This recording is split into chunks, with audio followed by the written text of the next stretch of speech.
I got contacted because somebody heard that I was doing evacuations in 2022, and I got contacted in July 2022 by a lady from the Holland who I'd never talked to before or met, but she just heard I did evacuations, and she said that there's a 6-year-old girl in Zaporizhia that needed picking up and needed to get to her mother who was in Holland, and asked if I could help. And so I said, yes, of course I would help. It's a child. We're going to help. And so I proceeded to Zaporizhia, got some more information, and I got a Google pin location. And I looked it up, and it's like, wait a minute, this is not Zaporizhia. It's south of Zaporizhia. So I started driving towards the pin. Well, it was actually in occupied territory down south of Zaporizhia. And so that meant Russians. And I didn't know that. So I went to a blog post on my way there, and they're like, you can't go any further. And it's Russians. The next stop is Russia, and you'll get killed. And so they wouldn't let me go, and I kept insisting that I've got to get down to this location where this little girl has been waiting for me. She's been traveling from Mariupol area for days, multiple days traveling, trying to get out of the country. Not a wealthy family by any means, very poor family. And they were trying to get out of the country. And so I kept trying from different locations, trying to get through. And finally, we met some people at one of the blog posts that said they would help us, and that there's a green corridor, a humanitarian pathway to get down to that area. So they took me down there, but as soon as the Russians saw my van, my white van, they stopped. I had Canadian flags on the side, and I thought that made me somewhat impervious or Teflon, I guess. And boy, did I find out differently. I was completely wrong. I don't think I've ever been more wrong. And they stopped their car and jumped out and grabbed me, and got pretty excited and asked for an interpreter. One of the people in the line, does anybody speak English?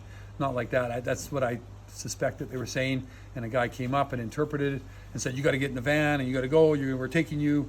And I'm like, where are you taking me? And then the interpreter was like looking at me and just kind of rolled his eyes and didn't say anything. And I'm like, I am in a lot of trouble here.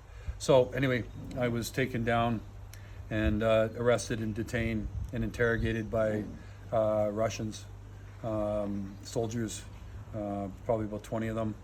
I thought for sure I was going to die multiple times. Really, yeah. They were looking for tattoos on my body. They were looking through my phone.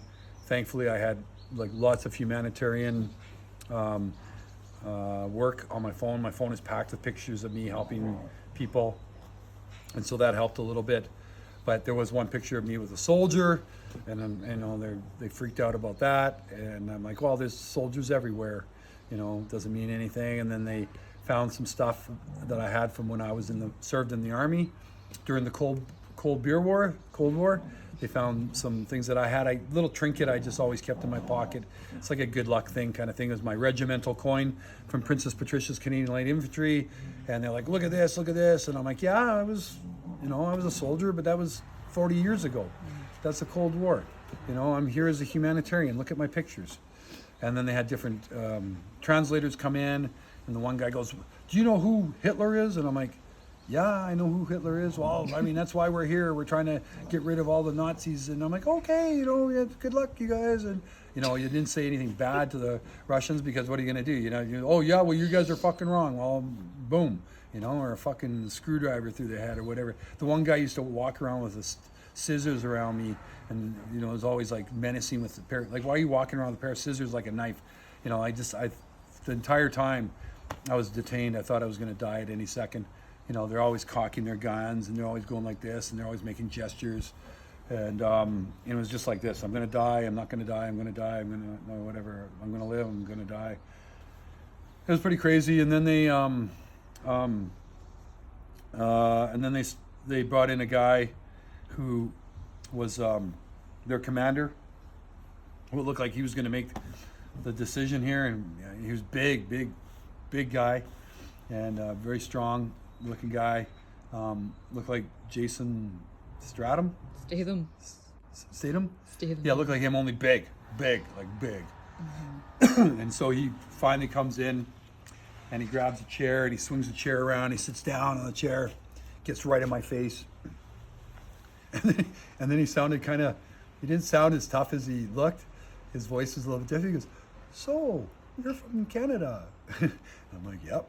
"And what do you do in Canada?" And he had pretty good English.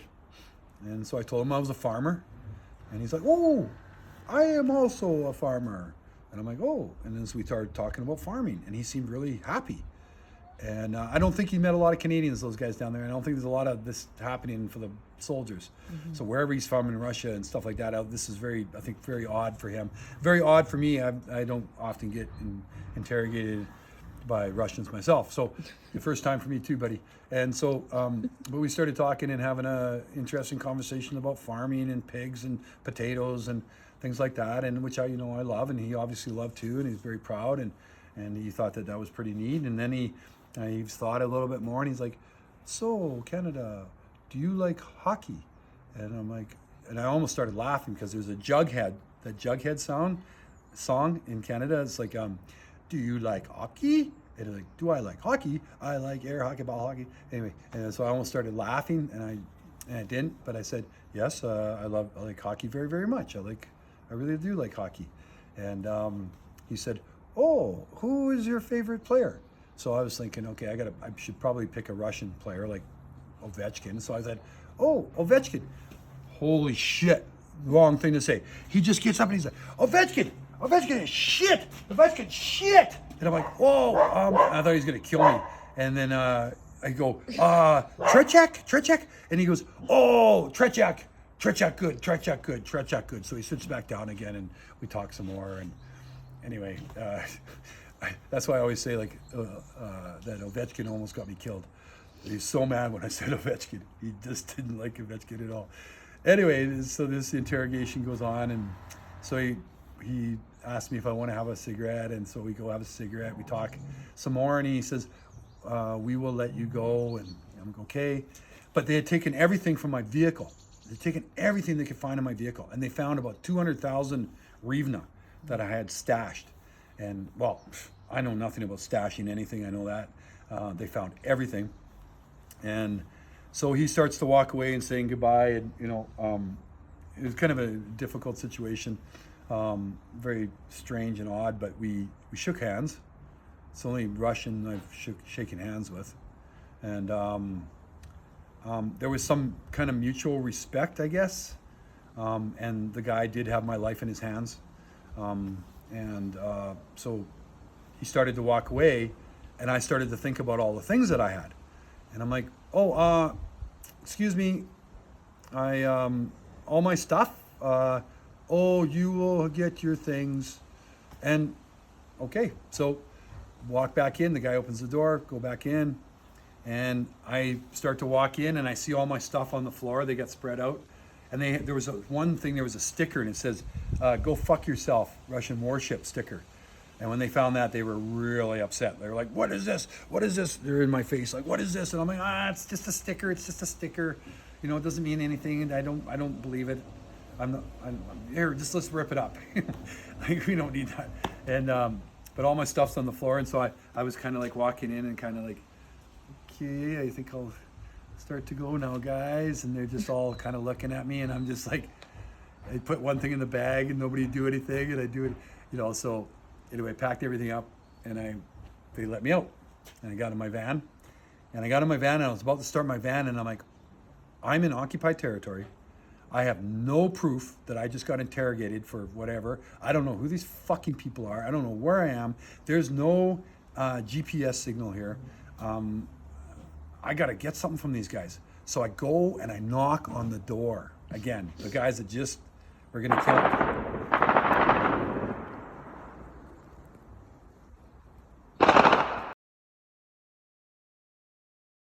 Yeah, Alex, sorry about that. That's kind of the terrain we're in now. And then we just heard an explosion. So we'll try to finish the story. So went and knocked on the door because I had nothing. I needed to get some kind of stamp or something that said that, here I'm looking at the sky while I'm talking to you. But this interview in Kharkiv. And so I knocked on the door. The guy came to the door, was just incredulous, or what, just like, what the F are you doing here? And I'm like, I need document, I need stamp, I need something.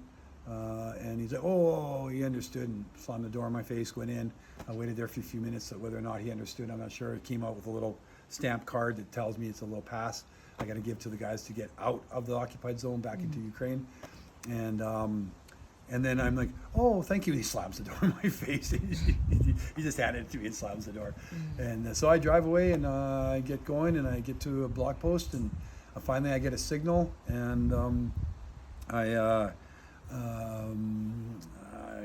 give the guys the thing. They let me through, and I get the signal, and the girl's only a kilometer and a bit away. And I couldn't believe after all this, and so I drive really quick, get her, and as soon as I stop at this abandoned, blown up gas station, these people come out running out. I'm honking, I'm yelling, hey, hey, hey, and they come out and they run in, and I see that little girl, and I just pick her up and I throw her in the chair, in the seat, and I throw this stuff inside, push them inside, start driving, and right then, just as I'm loading them up, mortars start coming in. They're trying to hit us with mortars. And so I start driving like a freaking madman through, trying to get away, and mortars going off, and it was just crazy. The whole thing was really crazy, but I ended up getting that girl all the way to the Polish Ukrainian border, where some people came down from Holland, and her mom was with them, and passed her off to her mom. And she's now been in Holland since July 2022. She's going to school. She's in dance class. She's in swimming class. She's doing really good in school. She's doing great. She's going to have a life, and she calls me her Canadian Superman. So. Yeah, if you can be a Superman to one person in your life, I think you're doing pretty good. So that's the story of me being detained by the Russians, and that's why I don't have a passport, and I can't even leave this country if I wanted to, because I can't get a passport. I can't get any cooperation from the Canadian Embassy, a whole bunch of different things. It's just been really kind of weird, but that's my Canadian story, and how hockey came in handy with the interrogation, and Ovechkin almost got me killed. Okay? Okay.